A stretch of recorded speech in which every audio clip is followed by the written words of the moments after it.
வணக்கம். இன்னைக்கு என்ன பேச போகிறேன்னா, மரியாதைக்குரிய காங்கிரஸ் கட்சியினுடைய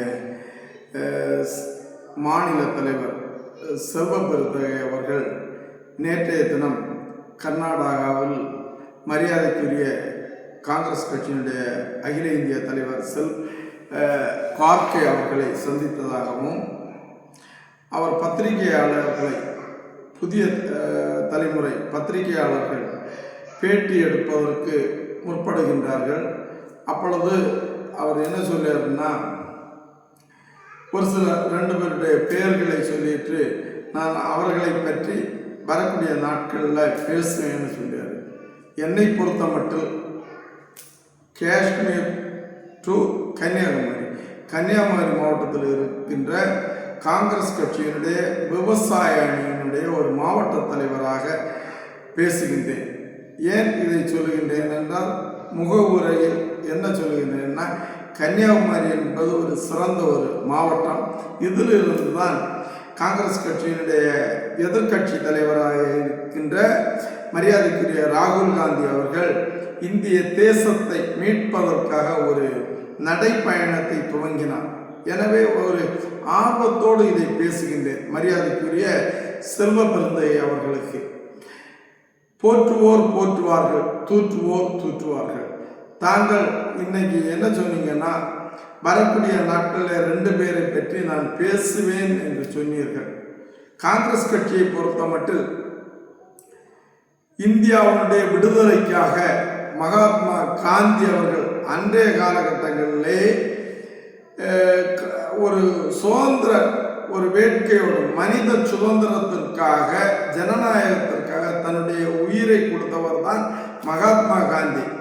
அடுத்தபடியாக அன்னை இந்திரா காந்தி அவர்களை பொறுத்த மட்டும் பஞ்சாபில் அந்த பிந்திரன்வாலை அவர்களோடு நட்பாக தான் இருந்தாங்க, அன்பாக தான் இருந்தாங்க, நட்பை செலுத்தி பார்த்தாங்க. முடியாத கட்டத்தில் பஞ்சாபில் பொற்கோவிலில் ஒரு பெரிய ஒரு ஆப்ரேஷன் பண்ணியாங்க.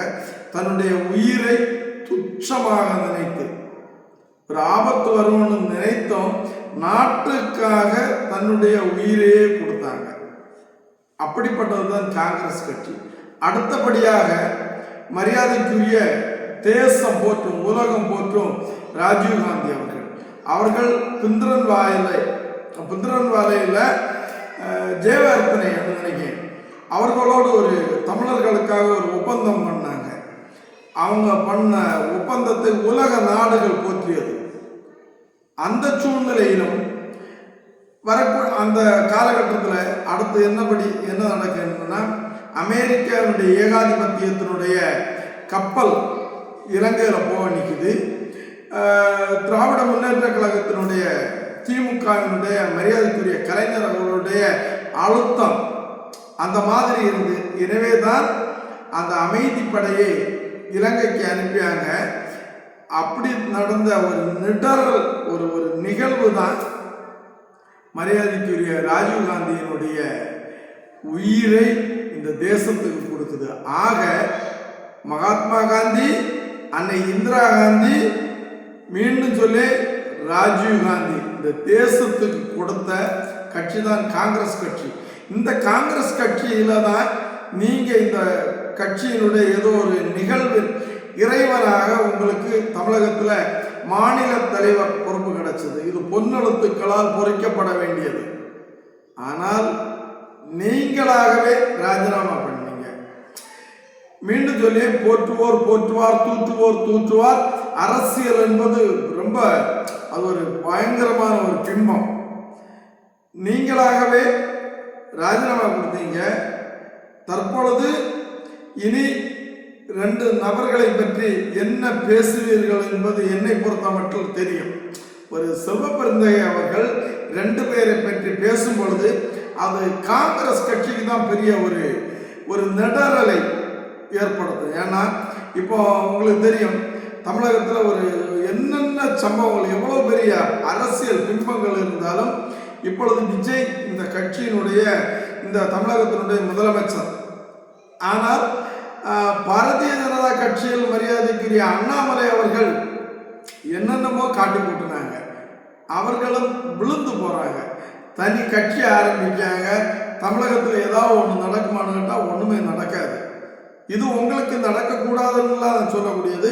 பட் நீங்கள் காங்கிரஸ் கட்சியில் இருப்பவர்கள் பல்வேறு கோணல்கள், பல்வேறு கருத்துக்களை பேசுவார்கள். நீங்களாக தான் ராஜினாமா பண்ணியிருக்கிறீங்க. எனவே பல்வேறு தொலைக்காட்சிகளுக்கோ இந்த பத்திரிகைகளுக்கோ ஏதேனும் உங்களுடைய வாயிலிருந்து வந்தாச்சுன்னா அது பல்வேறு நிகழ்வுகளை ஏற்படுத்தும். எனவே கிடைக்கப்பட்ட நாட்கள் ஒரு பொன்னான நாட்களாக நினைத்து கொடுக்கப்பட்ட நாட்களை காங்கிரஸ் கட்சியில நீங்க மாநில தலைவர் ஆகியிருக்கிறீங்க.